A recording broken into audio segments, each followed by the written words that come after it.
অদ্য সিএমএম কোর্টের ৩ নম্বর আদালত জনাব সেফাতুল্লাহ স্যারের আদালতে গুলশান থানার হত্যা চেষ্টা মামলায় ছাত্রলীগ কেন্দ্রীয় সংসদের সাবেক সাধারণ সম্পাদক অজয়কর খোকনকে উপস্থাপন করে অত্র মামলার তদন্তকারী কর্মকর্তা সোন অ্যারেস্টের প্রার্থনা করেন। বিজ্ঞ আদালত উভয় পক্ষের বক্তব্য শ্রবণান্তে সন্তুষ্ট হয়ে সাবেক এই ছাত্রলীগের সাধারণ সম্পাদক অজয়কর খোকনকে উক্ত হত্যা চেষ্টা মামলায় সোন অ্যারেস্ট দেখান।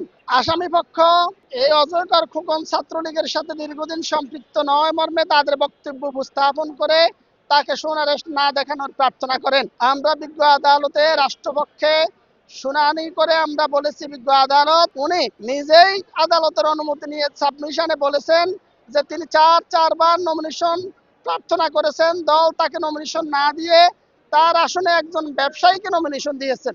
সেই কথার সূত্র ধরে আমরা বলেছি যে তিনি আওয়ামী লীগের সাথে তখনও সম্পৃক্ত ছিলেন, এখনো সম্পৃক্ত।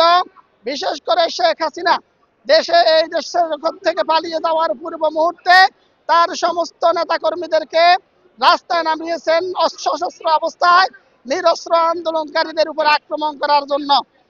এই আজকের যে ঘটনা 4 আগস্ট 2024 সালে এই যে সশস্ত্র অবস্থায় নিরস্ত্র আন্দোলনকারীদের উপরে হামলা করা হয়েছে, সেই ঘটনার সাথে এই সাবেক ছাত্রলীগ নেতা সম্পৃক্ত বিধায় আমরা এই সাবেক ছাত্রলীগ নেতাকে সোন অ্যারেস্টের প্রার্থনা করলে বিজ্ঞ আদালত উভয় পক্ষের বক্তব্য শুনানি শ্রবণান্তে সন্তুষ্ট হয়ে অজয়কর খোকনের অত্র মামলায় তদন্তে না আসার কারণে সম্পৃক্ততার প্রাইমা ফেসি প্রমাণিত হওয়ার কারণে তাকে এই মামলায় সোন অ্যারেস্ট প্রার্থনা মঞ্জুর করেন।